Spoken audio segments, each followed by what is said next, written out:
the parking lot. Then things change when I told. Really, Corey? Sorry. Yo, welcome to the Tastemakers pod. So, yeah. This pre-record is my safe space. You know what I mean? Pre-record, we upload, you got control of everything. That's the safe space. Doing this live stuff? Nah, nobody's safe, quote. Huh? Nobody's safe. Ain't no safe space. Yeah. Not on the interwebs. Yeah. Doing live is kind of tough, and we'll get the hang of it though. We'll get the hang of it for sure.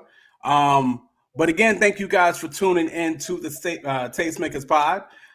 We are good over here. Good. Right there, that'd be Trish. Right there, I mean light skin Corey. Below me, that's Bree.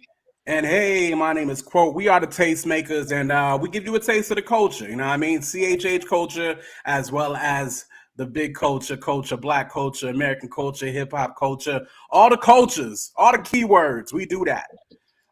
So let's go ahead and get into the show because it's a jam-packed show, and unfortunately, we are running late. So thank you guys so much for tuning in. Again, sorry for our tardiness. But we will definitely shore things up as we still learn the live end of stuff. First and foremost, how y'all doing? How y'all week been? What's popping? Goss, how you been, man? What's popping with your week? Listen, still trying to process what's going to happen in these situations of my love life. You understand me? So still going through that. But it's funny because, you know how Lauryn Hill, was that Lauryn Hill? Who said money can change situations? Then be like, boom, boom, boom. Yeah. You know what I'm saying? Lauren. Yeah. So I got some coins this week, so I'm feeling a little good as well. That you know what I'm saying? Got some extra coins this week. Going to Vegas for New Year's Eve. You understand me? Nice. Going to Miami next month, so I booked some flights this week. You know what I'm saying? They say catch flights, not feelings. That's what I'm trying to do. That's that single life right there. That's that single life right there, man. I don't know nothing about that. Okay, booking flights whenever. Nah. I ain't mad at you though. I ain't mad. Why y'all act like married people don't travel? No, definitely, but not just like multiple flights within a 2-month span. Nah. When I get married, I'm still gonna be traveling crazy. I'm gonna as you should. Booking one flight for one person, cool. Booking 2 flights for a couple, great. Booking 4, 5, 6 flights for married people and kids is hard. It's very hard, boss. Very. I feel you. Yo, Trish, how's your week been? It's been cool. I've been chilling, like, homeschool life, mommy life all day, wife life all day. Yeah. Same old. Nothing really too much going on. Cool. Bree, how you feeling? We done ran you through the ringer. I'm good. Listen, still going through it. My week's been good. It's just been a little busy. But yeah, currently going through that ringer right as we speak. Okay. Well, we definitely appreciate you guys tuning in and checking with us. Shouts out to your man B+. Appreciate you hanging with us beyond the technical difficulties and whatnot. Plus, definitely good to have you in the building with us. B+. Definitely. But yeah, as for yours truly, it seems like it's something every week with me, man. I don't know what this is, man. This is crazy, but I swear I woke up this morning. My back kind of area was giving me some problems yesterday, but then I woke up this morning and it literally felt like somebody came in my room at night and just beat the mess out of me, like beat the brakes off of me.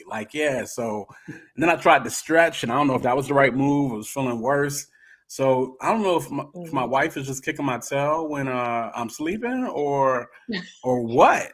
But man, you could be getting old. Could be getting old. Yeah, man. I feel horrible as far as the back and stuff go. I mean, if it weren't the cold, the voice, the travel, all that jazz, and now my body hurt, man. This kind of sucks. You're just 40, bro. You're just 40. That's what it is. It's just 40. This is what it is. That's what it is, man. Stuff hurts for no reason. Stuff hurts for no reason. Well, hey, that's what it is. No matter how much pain, how much cold, we still make way to be here with you guys right here on the Tastemakers Pod. We appreciate you guys joining us. Yo, y'all know how we do. We got these topics. Let's go ahead and break into the first one. So, shouts out to Cruise Hip Hop. No doubt, shouts out to Jay and Chris, always keeping us abreast of what's popping off in the culture. But yo, is being saved not fun? Like, really? So it looks like somebody went to Instagram. I can't even think of his handle real quick, and posted this whole video. We got time. It's like a 2-minute video. Let's go ahead and play that video for the guys real quick. The whole video? It's 2 minutes. I can't take it.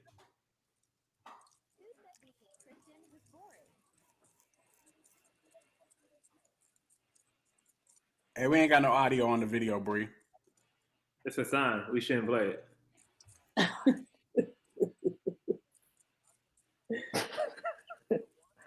It might be a sign. That's crazy. Okay. Well, I wanted the people to have a reference point of it. Because my man is... Yeah, I can give him an overview. Okay. What he said. Give him the overview. Never mind. Go ahead and give him the overview. So your man was in there. Well, first of all, you got the first clip of Miles' Minute concert, and everybody's turning up, and Miles is doing his thing. Boom, boom, bam. Everything's cool. And then you know how TikTok do. It cuts to somebody commenting on what they just saw.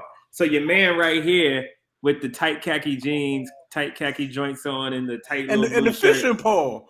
He looks mad corny, first of all. So I'm always weary about taking advice from Christians who look corny. Like, at least look cool if you're gonna give me some, whatever. All right. So what you're saying is he ain't having fun being saved by no means. He hates being having fun. I can tell. It looks like he uses Pespident. What is it? Toothpaste. I already can tell what's going on out here in these streets. Wait. You know what I'm saying? So your man was out here. I guess he was going fishing, and he was just like, being saved and being a Christian is not supposed to be fun, right? And you got to be serious all the time. And we can't be like the world. The world's gonna have fun, but there's no fun. The world is gonna have fun, but we're not called to fun because the devil is the author of fun. Exactly. Yeah. We're called to evangelize. We're called to read the Bible, and we're called to worship Jesus in many forms. But fun's not one of them. Fun is not it. You can't have no fun. Okay? The joy of the Lord is not your strength. No, that's not in the Bible. That's not in the Bible no more. We took that out the Bible. That's not there no more. Crazy. Okay, that's not there no more.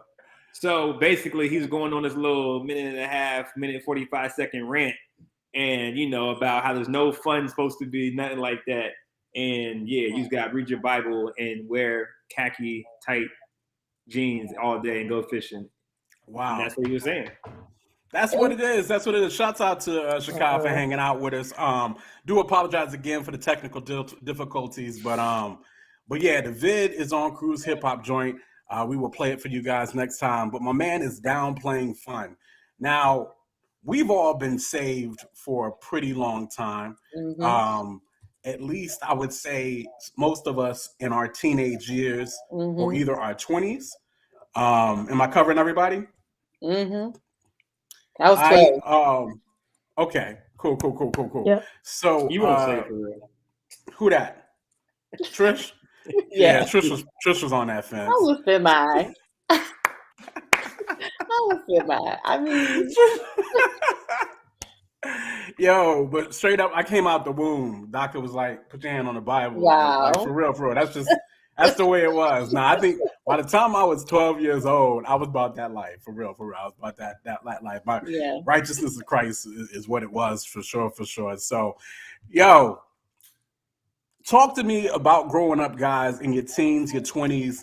Was this no fun, save life? Was this how y'all got down? No. Trish? No, and currently no. Like, first of all, it's you must not know your Bible, sir. Whoever you are, and I think a lot of new Christians think like that, because you kind of go either legalistic or like almost legalistic when you first get saved. So I feel like just based on what he's saying, yeah, that's where he's at. That's where his mindset is. That's like, no, I have to reject all things fun because anything that looks remotely close to the world is not godly. And it's like, wait. First of all, everything you do looks like the world. So what are we talking about? And like Corey was saying, the joy of the Lord, like there's joy, and we have the freedom to have fun. You know what I'm saying? And you can have good godly fun. So yeah. Godly fun do be kind of whack though. I'm not gonna hold you. Go ahead though. Yeah, I mean, come on. I mean, joys and liberties and all that stuff in the scriptures, they taking out them joints. I grew up constantly. I was at every Christian hip hop show from a teenager, you know what I mean? Yeah. All the way up to my 20s to 30s to now, even now, you know, whatever the case may be. So we was always having fun. We was at remember when the Christian clubs used to be popping off in Hampton Roads, Goss? Like, that's all we did. We was always trying to find a reason to be with each other, be around music, have a good time, you know, whatever the case may be, you know, macking on some shorties, you know, whatever, because at that age, we all need to be together, and we all is trying to be together. Are we not? Yeah, macking on shorties. Hey, I'm 40, man. I can say macking on shorties. I'm 40. Macking on shorties.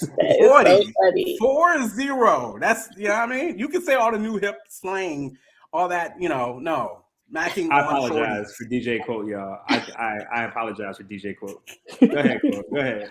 But anyway, we was having fun in the name of the Lord in clean, safe environments with people who mostly, for the most part, intentions were good. We didn't have to worry about the nonsense of the world as we were having this fun. We didn't have to worry about, you know, cats getting shot up in the spot. We didn't have to worry about cats necessarily spiking nobody's drink.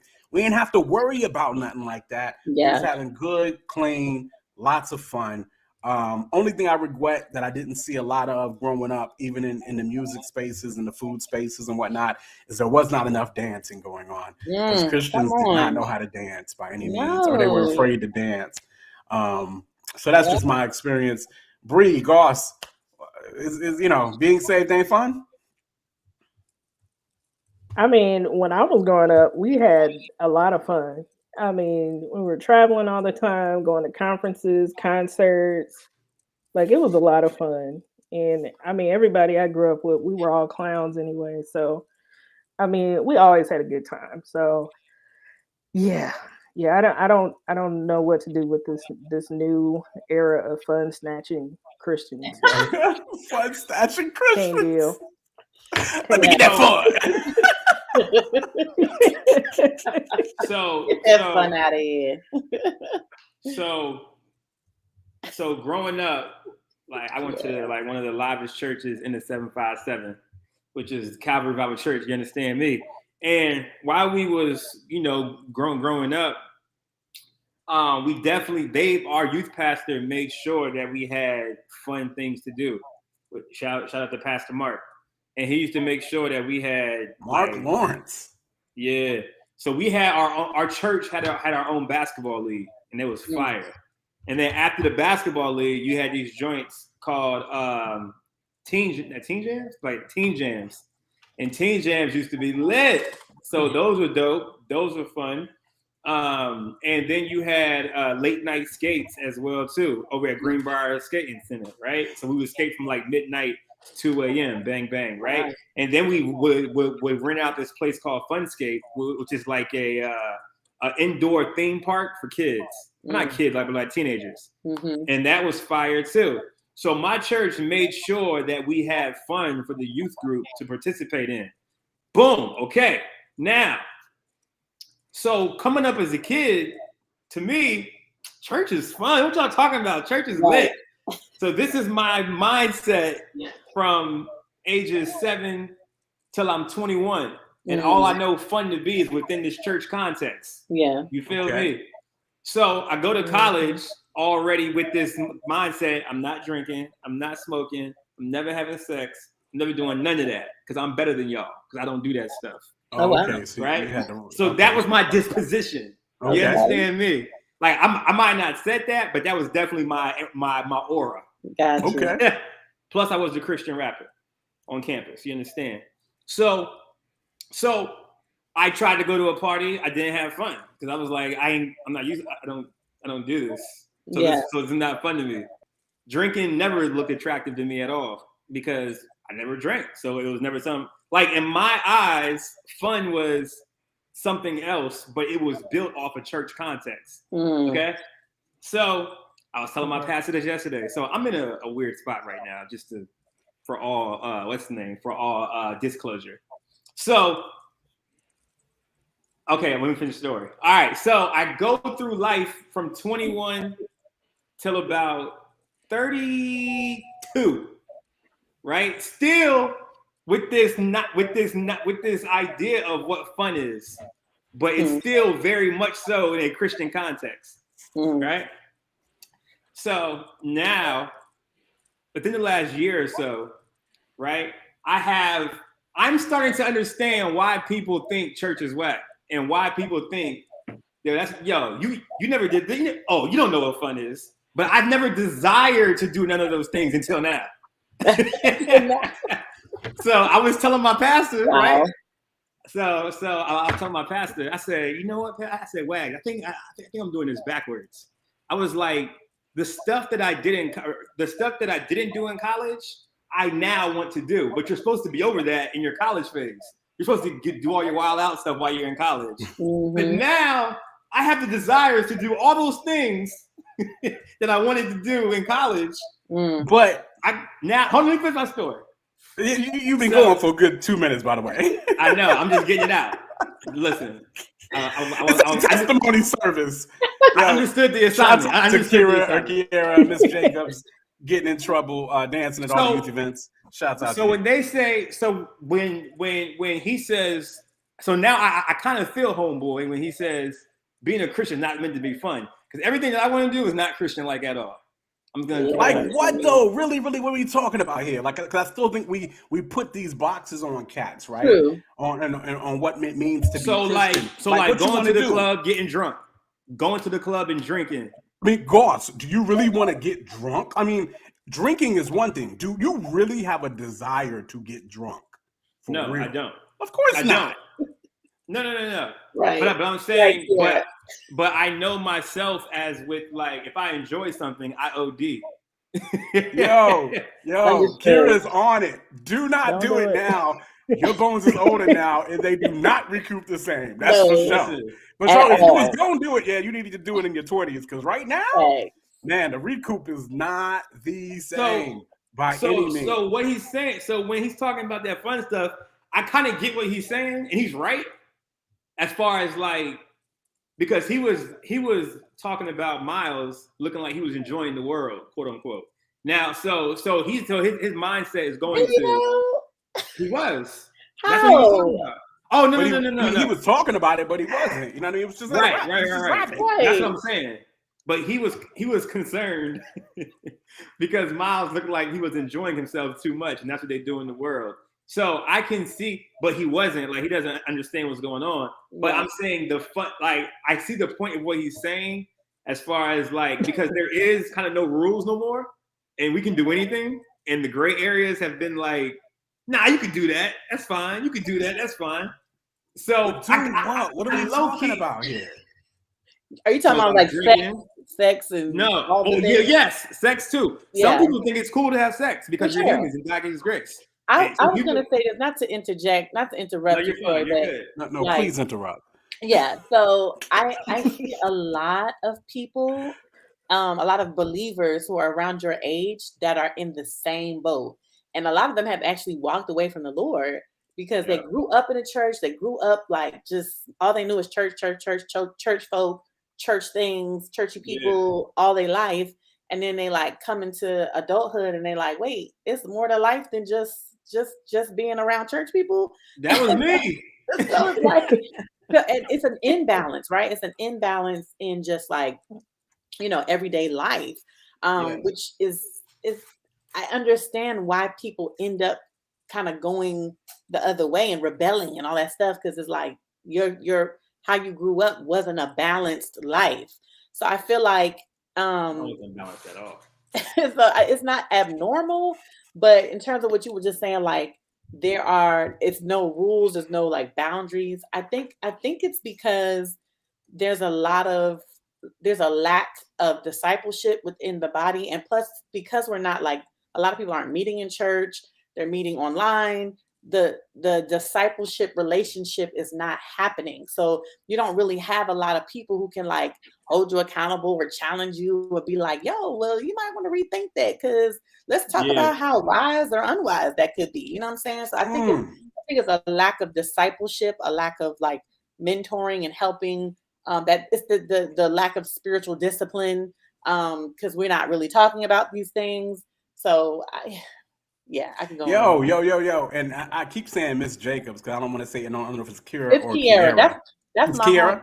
Okay. Kiara and Shakira are my people. Cool. So Kiara is hitting it on the nail. Like you don't want them problems for real. But then B+ is on it too, right here. Like, look, it's a midlife Christian crisis. It really is. That's exactly what I'm having right now. The walk, a Christian's walk has these different stages, right? And so you start exactly off what's happening to with me this right now. mystic, zealous type joint, and y'all then you balance, and then, like I said, you got that this God stage where you're going off to the left. I don't get it, y'all. What the scriptures don't say? They ain't much that we really cannot do.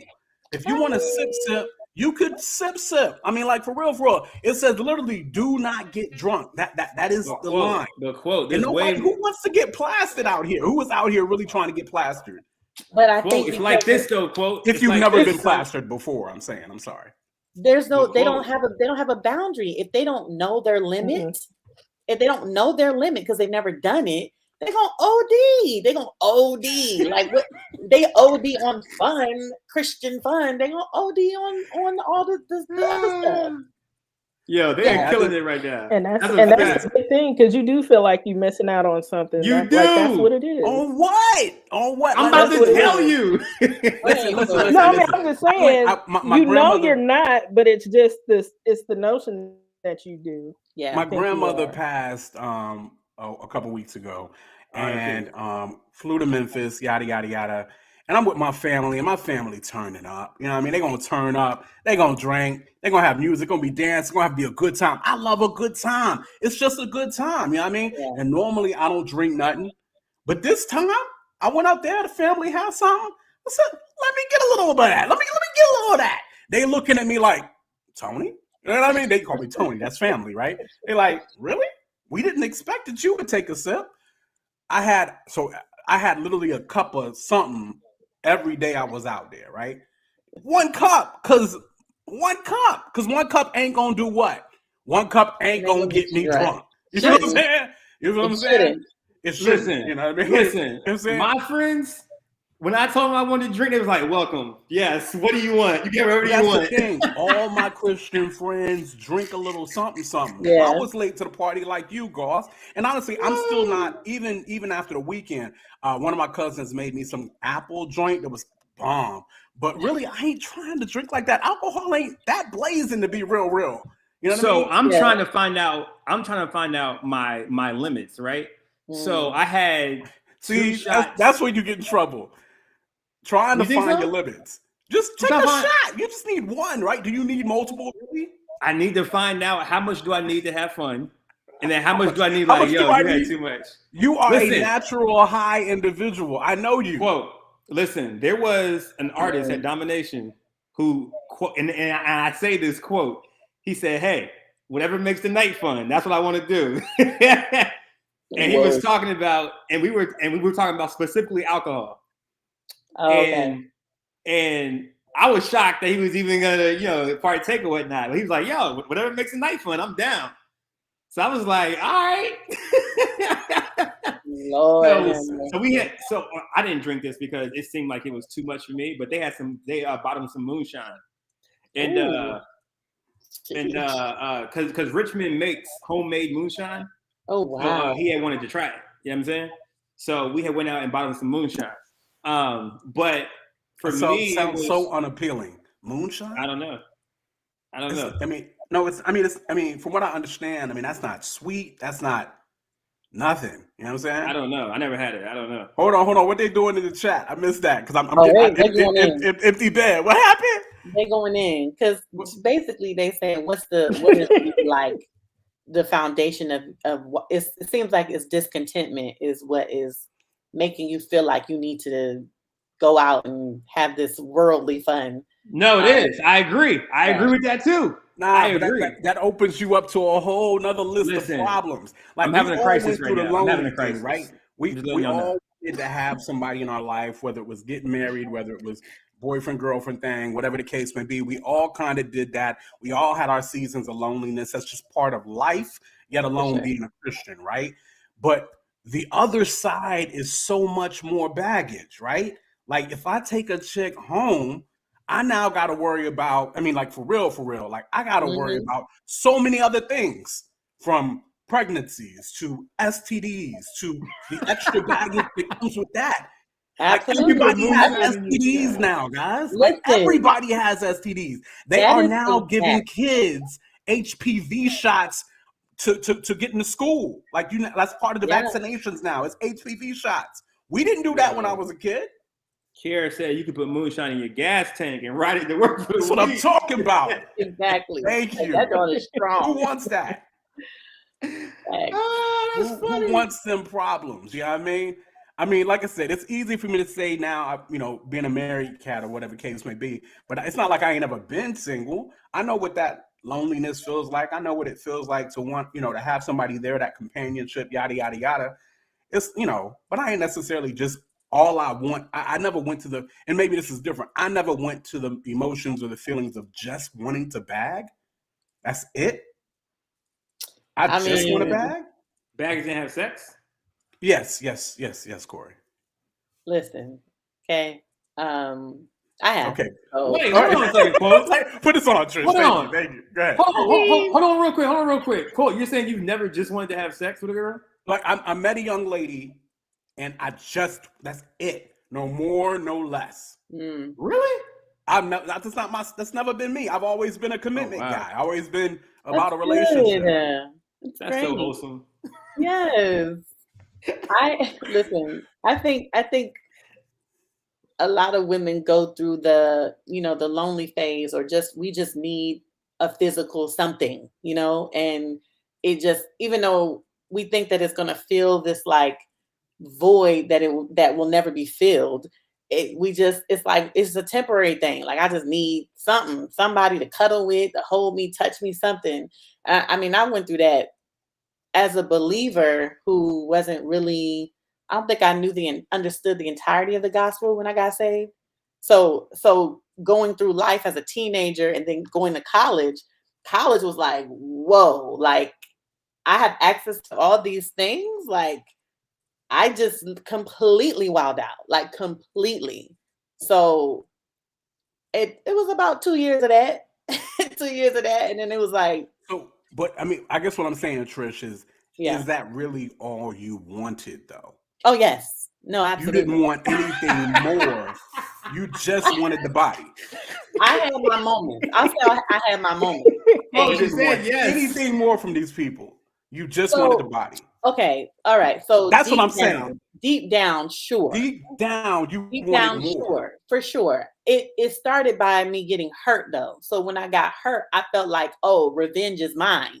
So I was like, oh, well, I'm just going to do dudes the way they do me, type of thing, And it was, of course, the source of that was foolishness, but yeah, like at some point that was it, and it's just, I hate seeing people that I know who've been walking with the Lord faithfully for like years and years and years and years and years as adults, right? Because I was a teenager. I'm going into adulthood. I was 17, 18, 19. Up until 19, I gave my life, rededicated my life to the Lord. But man, it was like, like I see people doing the stuff I did in college in their 30s, and I'm like, what is happening? What's happening?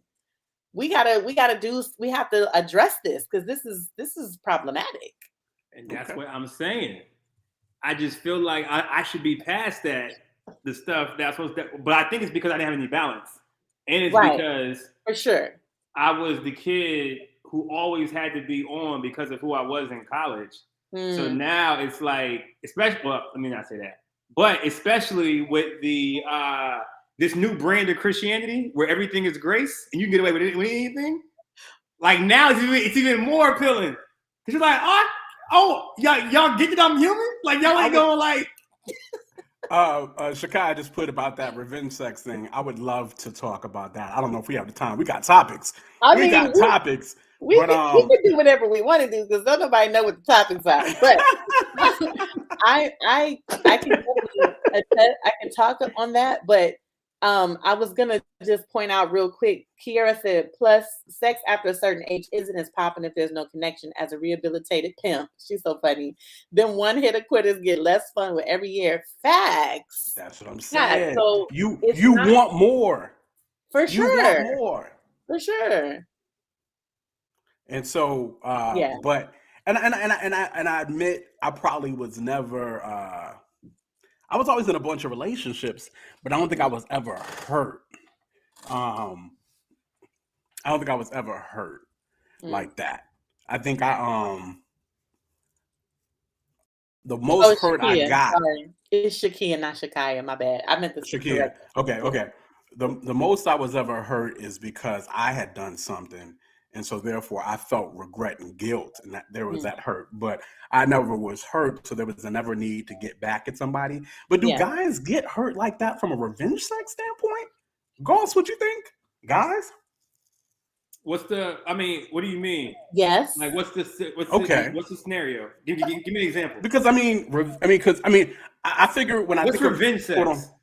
So when I think of revenge sex, and maybe we need a definition, I think somebody did you dirty, and there was a sexual element to it, and so now you feel the need to get yours to an extent. Oh no, I don't. Whatever the case may be. I think for guys, I don't think we ever felt. I don't ever think we ever feel done dirty from that standpoint. You're like, yo, look, I got mine. You know, you might not have been, but so we good. Because if the dude is falling for you, and like if they feeling some type of way, because dudes do be feeling some type of way. Okay, they try to front like they don't, but. I think it's really about like, yo, you feeling some type of way? I'm not into you like that. Like, we just having fun type of thing. And it's that's how they break up with shorty now. Well, see, and Corey is kind of feeling, maybe, I don't know the situation. You didn't tell me the situation, but in full, but maybe I don't know what Shorty is thinking, but you were hurt. I'm about to tell my whole story. You were hurt. Like it happened. Lord. I'm still hurt. What you mean? Oh Lord. What you mean? How you still hurt? You knew this was coming, first and foremost. Second off, coming miles away. You saw it coming miles away. But I was like, but I'm me though. Like she's gonna change for me. Like you was see and okay. So I think all guys have done this. I don't know. I think all ladies have done this too. No, but I'm different. How you different? We've all tried to convert a non-believer, a Jehovah's Witness, a bisexual chick. All of us have tried to convert somebody or another to make them what's popping. But what's my pronouns? I'm me. That's why that was possible. So you got caught. Like I said, my thing is I think there was a joke. You got caught up. You got caught off. Yeah.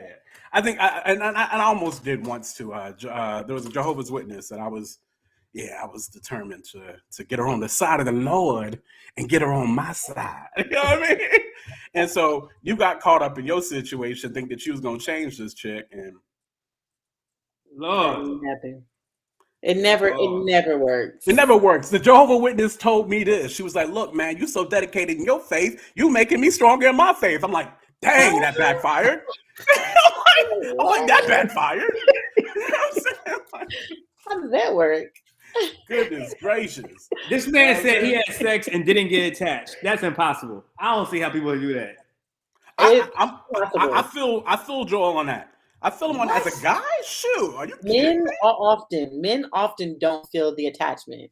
Man, like as a guy, come on, man. Whatever. I'm right with him on that. But Corey, I get attached quick. Yeah, but I think again, it's because you haven't really, you haven't wowed out at any moment in your life in the past. So now it's That's like very true. You're itching to kind of wow out. And yes. Read what Kira said. Kira said, honestly, maybe the Lord is trying to introduce you to the next phase of who he's calling you to be, but you're in transition. So the enemy trying to exploit your discontent during this tough time of vulnerability. Ooh, my pastor said that I'm in the whirlwind. Come on, man. You at the eye of the storm right now. This is when the counterfeit shows up. Let me preach. This is when the counterfeit shows up and distracts you from the real thing, my brother. Listen, I've had a few counterfeits. Yep. They was believers.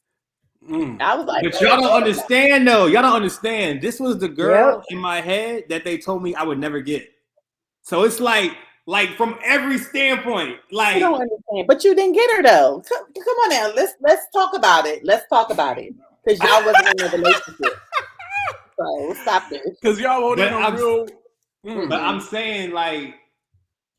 You're right, but if I was a slime ball, it'd be the perfect situation. But because I'm not a slime ball, it's like I gotta let you go.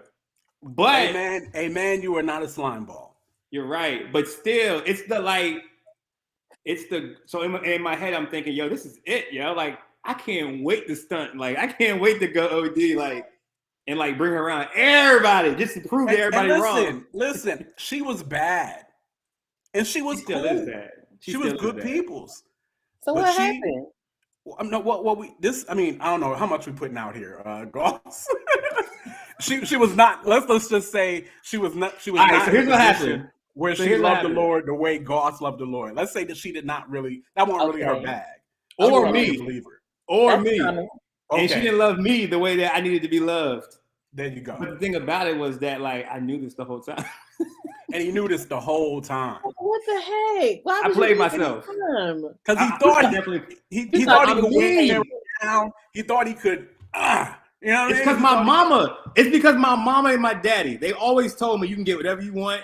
You gotta put in work. Jesus.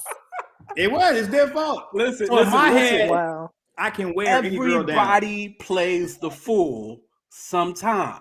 Oh, I played the fool for sure. For sure. And I've been there. We all been there. I got played. Absolutely. I got played. We all been there. It's bad. Listen, we could do this topic all night, and this topic could spur off to other topics. And whatever the case may be. We might have to have just a straight out relationship, get down conversation. Yeah, please, let's. But I do want to make sure that we hit a couple things here because it's all quite interesting to some of the topics and different things that we've got going on. I need some water. So cool. Really, they just disappear from the camera? Appreciate you guys continue to hang with us. Of course, it's the Tastemakers pod. This was our topic that was supposed to be on Christians having fun. It spurred off into some kind of relationship situation. Oh, it was about fun. I had too much fun. It was about fun. Listen, there's so much fun you can have. We have so many liberties, so much joy. I just want to say this. Y'all, we don't have to, we can still wild out and have a good time and still not sin. There are just a few boundaries that the Lord is. What is wilding out without sinning? What's wilding out without sinning? I can still have a good time. You can. I mean, let's go all the way to the line. You can still catch a buzz. You know what I mean? Like you can still do this. Like you know what I mean? Just if that's what you gotta do. You know what I mean? Can I grab her booty? No. well, okay, hold on. I mean, you don't have that. You don't have that like. You don't have that leeway because y'all ain't in a relationship. So why you grabbing on booties with somebody you ain't with? I'm giving the example because quote is saying that you can wild out. No, you can't. You cannot wild out and have fun. Wild out. What is your definition of wild out? Man, you can have a good time. You could be at a party. You could have a good time. You could be amongst the people. Yes. If you got to do a little sip, you can even do a little sip. Just don't get drunk, right? You know what I'm saying? Right. We talking about pretty much as far as you doing anything that would make you fall into sin. Boundaries is the key here. Boundaries are key. Right? Can I kiss on I can't kiss Hold on. Trish, okay. Trish, you're saying because you're talking specifically. Oh, yeah. There wasn't a relationship. Because we can kiss in the mouth. You know what I'm saying? But again, it depends. We talk about boundaries, right? And it depends on what you are able to withstand. You know there you go. There you go. So you can't do that, and the kissing gonna lead to something else. Yes. You need to back so on up. y'all out at the restaurant, y'all want to be cuddled up at the restaurant. You want to kiss her in the mouth. Y'all at the crib, Netflix is on, and you start kissing her in the mouth. You probably gonna get into some trouble. For sure. No, that's not true. You at the movie theater, you want to catch, whatever the case may be. I've done that before. And we just kissed all night, and that was it. All night? God bless you. God bless you. Okay, God bless you. Made out for hours. It was great. God bless you. So you wasn't aroused in no way, shape, or form. If you was aroused, and if you was aroused, then you was not. Was you thinking about something else other than kissing? No, because I knew my limits. I knew that's the only thing I wanted to do. But was she thinking about something other than kissing? I don't know what she's thinking about. He can't read her mind. He can't read her mind. I don't care what nobody says. What I want to happen is only going to happen. Nothing's going to happen if I don't want it to happen. That's a fact. Okay, you say that now. Like keep No. No, this is from me. No, this is from me. I'm an advocate of kissing in the mouth. Listen to what I'm saying to you, okay? There was a time when I could do what Corey is saying. There was a time. Right. There was a time. Now, right before I got girls married, are emotional. That's why I could no longer do that. Right before I got married, that was going to lead into something else. But there was a small segment of time where I could be so satisfied with just quote unquote making out. I could. There was a time. 100%. Brina, I'm still in that time. Brina, tell me. Ask Brina. Can a man take fire in his bosom and not get burned?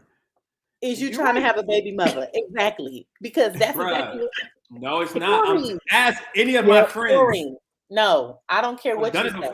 If you so there you go. That's what Trisha's on something, right?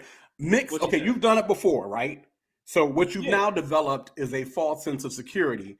Mix that in with what we're talking about now, where you're talking about how you want to start wilding out. If you continue to do this, you are going to. You are. Oh, in this stage, In this stage, I'm not doing it. Okay. Right. Yeah. I'm saying before. No. Oh no.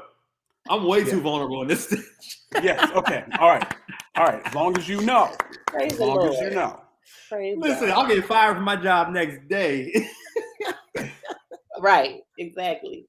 Because then I got a bad conscience. So, like, I'm telling myself, like, I can't take it. Like, wait, Joel, music. Talk about something. You missed the let me just put the tip in phase. Now, listen. Oh, no. Now, listen. That was a thing. That was a thing with people. That was a thing. That was a thing. Understand how you're doing that, because that's not possible over here. That's I couldn't do that. Nah. It's because you're doing that. We're going all the way in. Period. It's happening. You're not taking no clothes off. We're not taking no clothes off. Yeah. Please keep the clothes on. Clothes gotta stay on. Keep the clothes on. Wear some basketball shorts. Keep the lights on. Samson thought the same thing, and Shorty got his eyes plucked out. Exactly. It's facts. Exactly. Boundaries is the key, guys. To this whole fun thing, boundaries is the key, and knowing oneself is the key, and certain levels of real genuine accountability, not that fake nonsense, is the key. We can have all kinds of fun, but there's a way you do this and make this protective and make sure you shield yourself, shield your heart, shield your body, shield your mind. But shield your body. Wear a condom. Shield your body. Anyway, I'm just playing. You live by the Holy Spirit and not your own mind and flesh. I'm just playing. Yo, before this topic, I'm just playing. Before this topic get us into all kinds of trouble, I'm gonna get fired. No, let's jump into this next topic real quick. We probably will only do a couple of the topics instead of doing the full gamut that we had. But thank you. Way to bring it back. Thank you. Appreciate it. Listen, this next topic here is to the diaspora, right? Listen, some things we just have to have of our own, right? Like there's some things that are just ours, you know what I mean? And we don't have to share them with majority culture, no matter how majority culture gets offended or anything like that. Trish, talk to him a little bit about what went down with Curvy, Curly, and Conscious. Yeah, so I don't know if everybody knows who Ace Hood is, but his wife, Sheila, she's a huge influencer on social media. She started this movement called Curvy, Curly, Conscious. Specifically, like it's a retreat specifically for Black women to like have a safe space to meditate, just have your moment to yourself as a Black woman, because as a Black woman, it'd be a lot. Okay, it'd be a lot. So she some people was coming at her neck about the retreat being specifically for all Black women. No other ethnicities were invited. And she was like, it's no hate, no shade to anybody. Like she was like, I respect all women, but this specific space that I created is specifically for us, because who else is doing it? Not many people are doing that for us, right? Everything else that's going on is, you see, majority white, or it's specific to Asians, like it's specific to Hispanics or whatever. This is specific to Black women. And so she was getting a lot of hate and had to block a lot of people because they was coming at her neck. And honestly, I'm like, do you, sis? Like I'm here for it, because we do need it. We do need it. As a Black woman, it's hard. It's hard. I grew up as the only Black person in many classrooms. Okay. I was a military brat, I went to private schools, and I'm like the only Black person in my entire class. So that's very uncomfortable. You know what I'm saying? Right. If they mad, peace, we need it. Exactly. Period. So it's very difficult to feel comfortable. You get all these like comments. You get, like, I had a teacher embarrass me in front of the whole class because I was going Democrat. I chose to be a Democrat. And he was like, well, why? He called me, the only person he called out was me, and he ripped up when it's a whole thing. Anyway, he embarrassed me in front of the whole class. So like stuff like that is just like, man, like growing up, like I didn't get the privilege to enjoy being around all Black people until I got to college. And I was like, yo, my first Black teacher was not until I got to high school, when I was in the 10th grade. Which was great. I mean, I loved it, but it was like, man, why am I just now having a Black teacher? So, just all the things. Y'all know. Yeah, Y'all know, my Black women, y'all know. Yeah, well, I mean, I think it is, and I want to talk about this, how important it is for us to have our own spaces for things. And I don't think that majority culture understands our need for this kind of thing. And of course, they don't understand this because they already have it, and they don't realize that they already have it. For sure. You know what I'm saying? And so they don't understand our need for it, or just they don't understand that when we go to work, we have to code switch. They don't understand that. They don't understand how much we have to adjust ourselves or our skill sets, or branch from our culture to fit into their majority culture. And I was having a conversation with some people at my church. I go to a white church for the time being, and they were telling me how they've never really had to even think of minority type stuff. They never had to think of fitting in with another culture. This is stuff that we do at from a young age. And so it's very important for us to have these spaces where other cultures are not pressed upon us, or we're not forced to think or act outside of who we really are and how we want to act. I was telling Cats, I went to Brazil in January. My wife is Brazilian. And I'm going to be honest with you, and it is no hate. It's no hate for majority culture, right? But it's just a difference. It's 51% Black in Brazil.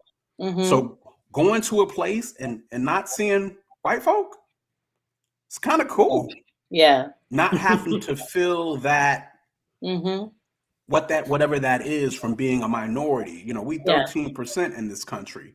You know, Yeah, I mean, that's another thing. crazy. I'm with a bunch of Brazilians, right? And they like, yo, look, they look. I'm like, listen, what percentage do y'all think of America is black? And they like, what you mean? It's like 40% of us over there, right? Yeah, whatever the Wild. case may be, because Wild. they know that black culture is American culture. They see us in the music. They see us on the sports. We Mhm. make cool.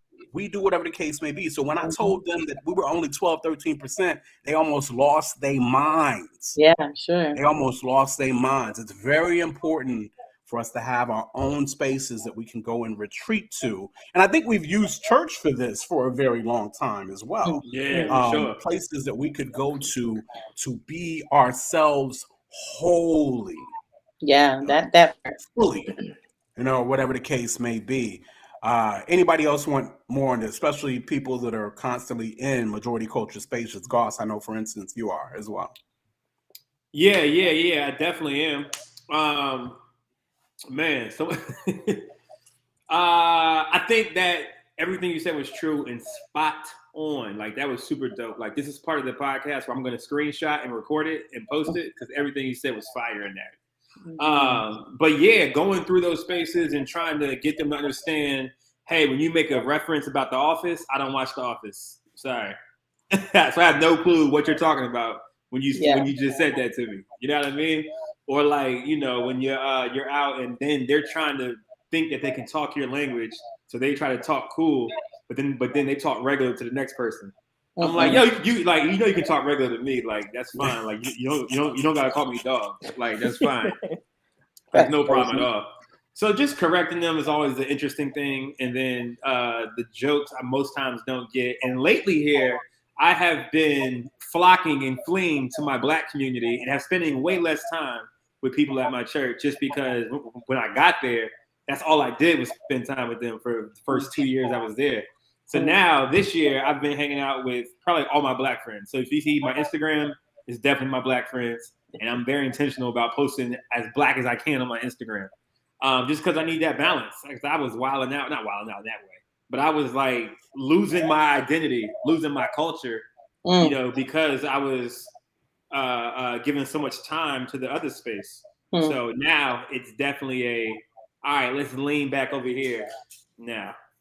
Shouts out to Kiera, Miss I don't code switch at all ever. Shouts out to you. I can't say that for me, but shouts out to you for sure. I gotta, you know, all day, like BK all day, like got you. I'm like, as a Black man, it's so much I gotta do. Like, you know what I'm saying? Like, I'm a big Black dude, right? Sure. I've gotta heighten my voice to another octave to make you feel safe. Yeah. To let you know that I'm not threatening or whatever the case may be. There's so many aspects to this nonsense, right? But Bree, before we get out of this and get to the next topic, what you say? No, I mean, I'm just gonna say, like, you know, I grew up going to a lot of predominantly white schools, and Same. you know, I was always the only Black girl in the room.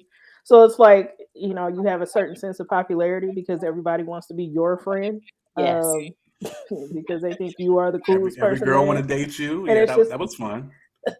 And it's just, you know, it's interesting because it's like, even being in corporate America, it's like I do have to code switch. I don't want to, but then it's like you find yourself gravitating more towards all of your other Black coworkers and finding a safe space with them. And then it's like you can be comfortable and be yourself. It's like sometimes people don't understand you need that space to just kind of let your hair down and not really get so stuck in being assimilated into this counterculture that we live in. Yeah. White folk, we love you. Yeah. We love you, white folk. Just understand. Just can't be like no, we do. Come on. I mean, I know I do. I got a lot of genuine white folk in my life that I shoots out, love them, boom, boom, boom. A lot of allies and yada, yada, yada. Same. But even though that's the case, we do, yes. But I'm saying as a whole, do Black people as a whole? Because you said we as in Black people. Yeah. I think we do. I just need majority culture. I need y'all to understand that we have to be different than our true selves. have to, with quotations, around you guys or in y'all spaces. So sometimes we need to retreat to be around just us, because there's a comfort level. There's a us being our full selves level. Y'all know how it is to walk into a room and you point out the one other black person you see and you give them the head nod. You know what I'm saying? That's what it is. Yeah. You know what I mean? Or like you walk past and be like, all right. It's That's just the like, black you know, dudes, I see you. Yeah. Kiara's comment is having me dying. I love it. She said, nah, you gonna get this raspy voice. You gonna get this thick accent. I'm gonna talk with my hands. I'm gonna integrate all my SAT words and punctuate them with y'all mean in presentations. I love it. Where's she from? Where's she from? She's from Brooklyn. The BK, man. Gotta be. Oh, she's from Brooklyn. Now, I will say, I do believe up north they get away with that a little bit more. She wear Timbs? Sure. But she down here. She down here in Atlanta in now. ATL? So, yeah. She's in ATL now. Okay. Yeah. Got you. Ooh, B Plus said Christian code switching can be even worse at times. Listen, I refuse. Now that I refuse. Christian code switching. Yep. You break that, B. Break that down for me. Break down the Christian code switching to me, y'all. I know exactly what he means. That Christian is what we talk about. No, so like if I'm on some, so I'm the youth pastor, right? So sometimes you go into a space and people feel like they have to show you that they're a Christian too. And they won't act their certain ways, but they'll use certain Christian words, or like they'll like use like references from the Bible while they're talking in conversation with you, because they want to show you that they know something or that they're down with you as well. Like boom, boom, boom, rather than just saying, "Yo, relax." Like, all right, I didn't care if you're a Christian or not. It don't matter that to me. Heavy. That happens heavy. So I do like knowing, if there are believers in the midst, the same way I do look for black people in the midst. I do be looking for believers in the midst in the same way. I do be keeping my ears pierced for a little that language or whatever the case These may days, be. I don't know. I'm like, where the sin is at? Where the sin is at? Where the sin is at? Yo, if y'all don't, y'all pray for my man Seagoss. Pray for light skin Corey before he get caught up and end up like the pastor of Rock Church in Chesterfield. I went there. Yeah, I ain't never gonna do that. That's OD. I ain't trying to mess with no little girls. I ain't trying to mess with no 12-year-olds. Oh, no. Yeah. Somebody got caught up. A pastor in the area got caught up by the popo too. Oh, to catch a predator style. To catch a predator style. Yeah, to catch a predator type style. For real. Wow. For real. Yeah. Chris Hansen from NBC style. Yo, Garrett said, "Do I wear Timbs? Did the Lord rest on the seventh day? Did Jesus raise Lazarus?" That's exactly how she said it. I promise you that's exactly how she said it. Shout out and salute. Kiara be like, "Yo, how's her year?" She'd be like, "Year." Oh my God. No, I gotta hear her year. It's so crispy. I wish you was on here. I wish you could hear it. It's so crispy. She'd be like, "Year." Yo. So that's what it is. That's the topic. Just so everybody knows, we need our own spaces for so many reasons. So many reasons. You know what I mean? And it empowers us to then be able to go out and deal with the stuff we got to deal with. Yeah. For real. Oh man. Let's go ahead and hit this next topic, y'all. I gotta screenshot this joint. That joint funny. Did you just wear Sims? That joint funny. Yo. So this next topic, y'all, and we can probably just kind of hit it and keep it moving. But the Alec Baldwin joint, yo. The Alec Baldwin joint. The Set of Rust, where the director, not the director, but was it the cinematographer? She was director of something. Yeah. Ended up getting killed because they had a gun on set with live rounds, and Alec Baldwin, of course, as an actor, not knowing, somehow ended up shooting this young lady. And this is gross negligence, in my opinion. Absolutely. Gross negligence. Mhm. Unfortunately, all the talk is about Alec Baldwin because he is the big name. He is a celebrity in this. But there's not enough talk about the young lady that lost her life, to the point where I even got to quickly look that up just to get her name real quick, because we definitely want to make sure to keep her and her family in our prayers for what happened there. But man, Helena Hutchins. Helena. I think it's Helena. Helena Hutchins. She's the one that passed away, director of cinematography. And this is just gross negligence. This is the kind of thing that shouldn't happen. And I'm going to say this happened due to straight up nepotism. Straight up nepotism. The young lady who was the, I guess, the armorer, or whatever they call him on set. This is the person who's supposed to be taking care of the guns, on set. Making sure everything is where it needs to be, or whatever the case may be. She was 24 years old. Her father was 70-something years old. He's big time in as one who does this in the movie business, and so therefore, through nepotism, she gets her shot. This was maybe her third or fourth movie, something like that, and not her assistant was one of her friends, or whatever the case may be, around her same age, and they just didn't do their job. And because they do their job, somebody died on a movie set. And like I said, it reminded you of the Brandon Lee situation. I think it's been almost 20 years since this has happened, and it's happened again. So really crazy situations. Just any thoughts on these situations, or what are y'all's feelings around this nonsense? Yeah, I think I'm just more disappointed in the negligence of it all. Because I think I saw an article. I thought it was a man that was in charge of it, but I missed that 24-year-old girl doing that. Mm-hmm. Either way, I'm sure it's not all on just her. I'm sure there's a team of people who put the weaponry and all that stuff together and make sure that whatever is in it, like, it just doesn't make sense. And I feel horrible for Alec, who didn't know either. Like, how would he have known? I can't even imagine what he's going through, like, and her family, like both parties. It's just really heartbreaking, really heartbreaking. Yeah, and Kira says, I didn't even know you could bring real rounds on set.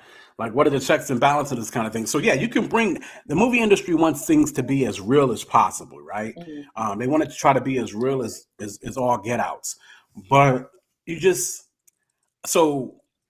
got to be careful. I thought I read somewhere that somebody was shooting rounds and forgot to take the live ammunition out. Maybe, is that what happened? Maybe that's what's up. I hadn't heard that quite yet, but maybe that's kind of what it is. Ava DuVernay was on Breakfast Club, and she was directing her first film, and the armor bearer, the armorer, or whatever they call them, brought the gun to her to check over before it was given to the actors, and she picked it up and she was like, I don't know what to do with this. So because I don't know what to do with this, my whole crew and set is now in danger because of my naivete. So this is the decision I'm making right now, that we will never have live guns on set. And that's the decision she made. And since then, she's never had live guns on set. There's so many replicas and fake guns, or whatever the case may be, that will give you the look that you desire. There is no need to have real guns, in my opinion, on set. If we can do movies in full CGI, we can do effects and graphics on guns to make them look more real, if that's what needs to happen. It was gross negligence in this situation. It's crazy. Yeah, it's crazy.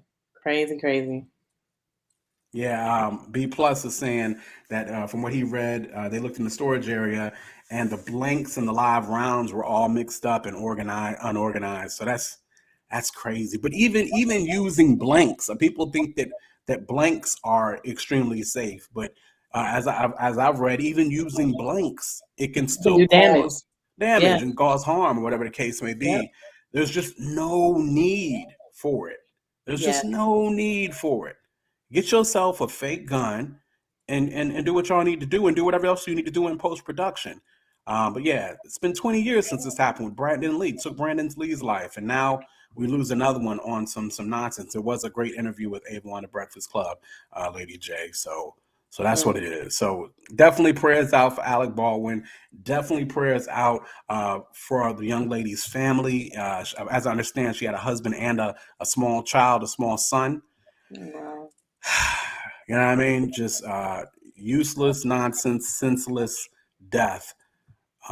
Something that could have been easily avoided, and now there's tragedy all around because that affecting many people because of that. Yeah. And like I said, the word nepotism rings out high in this because she probably didn't deserve the responsibility that was placed upon her. I mean, obviously, because she wasn't qualified enough to check something so important. Like, yeah. And what Kiera just said concerning Ava, that's why Ava's Ava, though, right? That's why we love Ava, right there. You know what I'm saying? Right there. That's why we big up, shouts out to the queen, Ava DuVernay, because of just what you just wrote right there. So definitely, again, our praise and thoughts are with all those in that tragic event on the Rust set. Last topic of the night, I think. We didn't do. We rushed through them other topics after we took long on that first one. We rushed through the last two, and so it kind of worked out. We kept on a decent amount of time. So last topic of the night, y'all. Appreciate you guys hanging with us. Y'all are in here with us. Go ahead and make sure to like and subscribe while y'all are in here. We appreciate y'all hanging with us, being involved in the conversation with us. That means a whole lot. But it is the 5th and final season of Insecure. I don't know nothing about this. As tastemakers, have made a decision that we are going to rep hard Queen Issa and the whole crew every week till this is over. So it's a 10-week joint. We're on the 2nd episode. It'll probably be our last segment of every episode until it's over. But man, we all just outside of light skin Corey, who needs to just get up on game. We all love Insecure and pretty much everything. Be busy and be busy sinning, man. Be busy sinning. Get your life together. Yo, season 5, episode 2. I think it was like something like grown, okay, like something like that was the joint, whatever the case may be.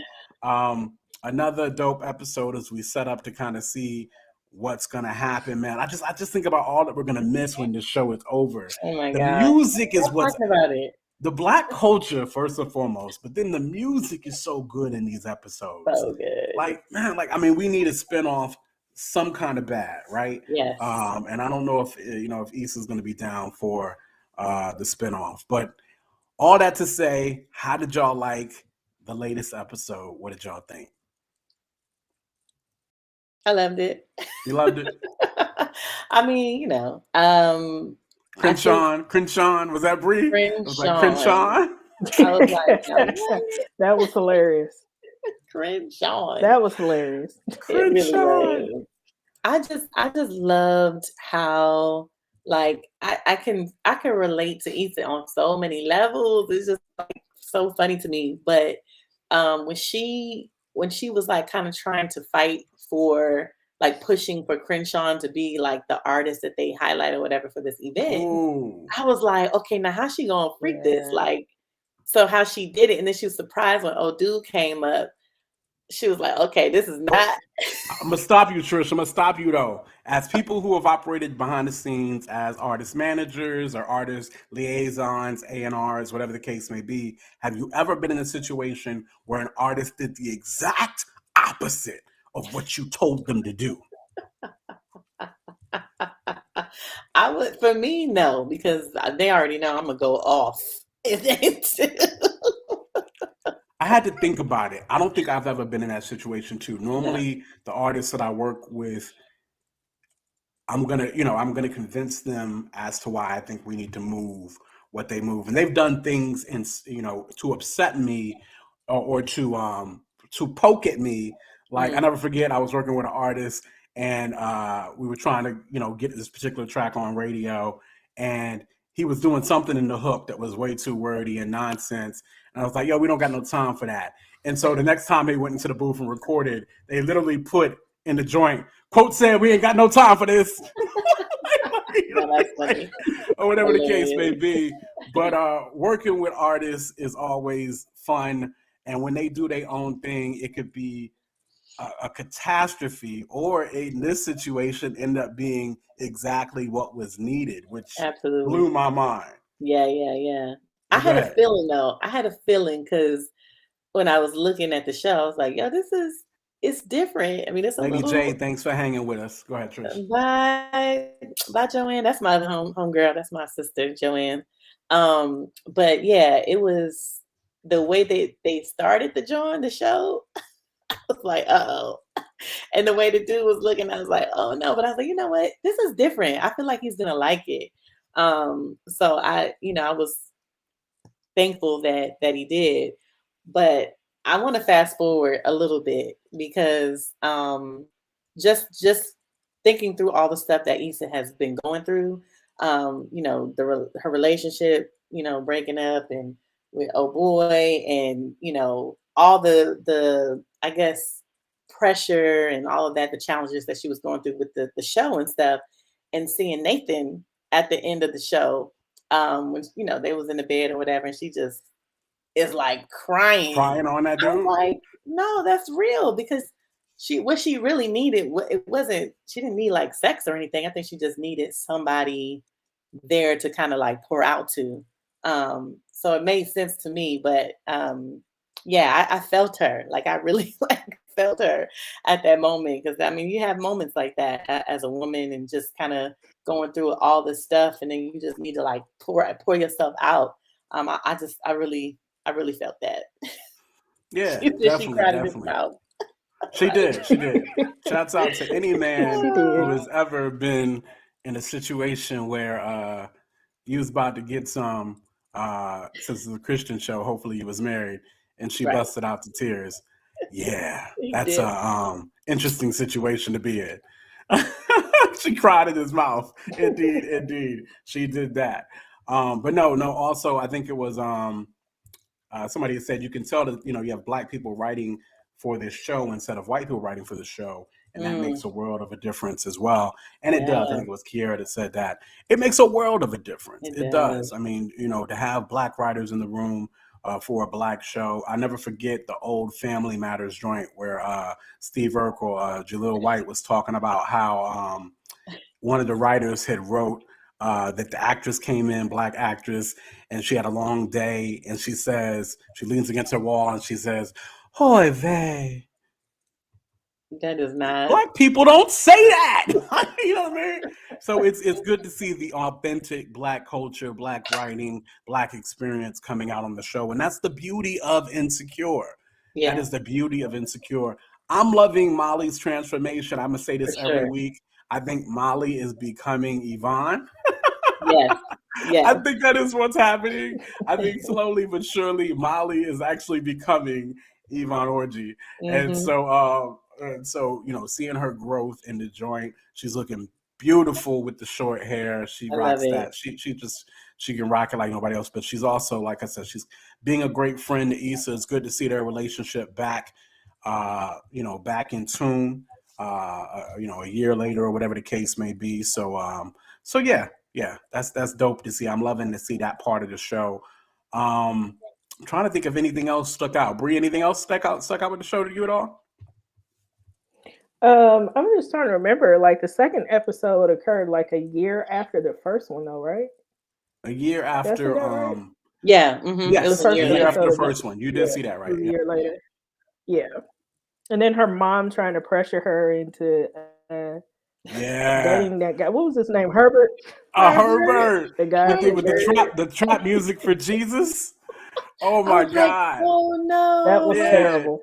The trap music for Jesus. Yeah. And it wasn't like, it's not like it was, Zaytoven and Lecrae. It was really on some trying to make trap music for Jesus. So let's see what Joelle talking about here. I love how she talked about how she started and they tried to pressure her into writing white characters in the show to grab a broader audience, and how she has avoided that for the most part. Yeah, she had that one chick that she did write in that worked with her at the company. yeah. What's the company called? I can't think of the company name. For Us? No, I don't remember what We got y'all. We got y'all. Thank you. Yeah. We got y'all. Thank you, Bree. Yeah. But of course, as soon as she left, We Got Y'all, you no longer saw that character anymore, and Issa no longer wrote in white characters. So it was cool to see that. Like it's a yeah. It's the Issa's a fashion beast. for me. It's the fashion for me. Like they come in here like, I'm talking about dressed to the knot, like Molly's aesthetic and even Issa's aesthetic. It's like, it's just, I just be like, God help me. I need to just I want all the outfits be popping. It's great. I love it. I love it all. I just love everything about it. The shoes. They got that money. Bags. They got that money. Yes. For them outfits there. So so yeah, no, definitely a good episode. Like I said, mostly focusing on Crenshaw and that whole situation as Issa is continuing to grow her business, and Dude said he was ready to give her more funding for that joint. Focusing on Molly continuing to grow, and then of course that last scene with Issa crying in Dude's mouth. Yo, I'm looking forward. I was peeking ahead at some joints, and of course, it looks like there's another young lady that's about to catch Lawrence's interest. So, we ride for Lawrence. We want Issa and Lawrence to be together, but but Lawrence is, looks like he's talking to another bad chick. So we'll see that in a whole other city or something. Yeah, he was like in a whole other city or something. That's a good point. So we got to see what happened there. Yeah. The spending power, Yvonne, definitely is represented. Molly being a lawyer, she's able to pull off having the money for those different looks. But that's what it is. That's what it is. Any other thoughts right off on Insecure season 5, episode 2?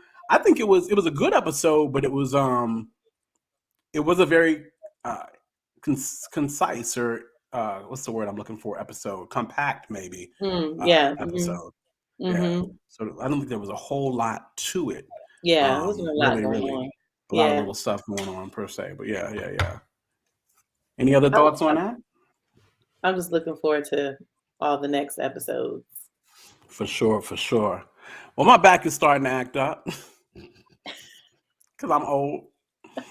But y'all, it has been fun. Shouts out to everybody who's been hanging with us, no doubt. From Shakaya to Kiera to of course B+ hanging in here, Joelle hanging in here, anybody else that I must have missed there. Thank you guys all for hanging in here. Of course, you got to lock to the Tastemakers Pod. Make sure to like and subscribe, please, and tell a neighbor, tell a friend about what we got going on here. This is real topics, and this is adult stuff. Like I said, we don't make content necessarily for kids, so we talk about the real right here as well. But definitely appreciate you guys listening. That is Trisha Bell. That's your man, Light Skin Corey. That's Brina. They call me Quote. And you've tuned in to another episode of the Tastemakers Pod. Pray for me next week. Pray for Corey. Please pray for Corey. And pray for my back. See you guys next week. Peace. Corey. Cool. We stopped, Bree.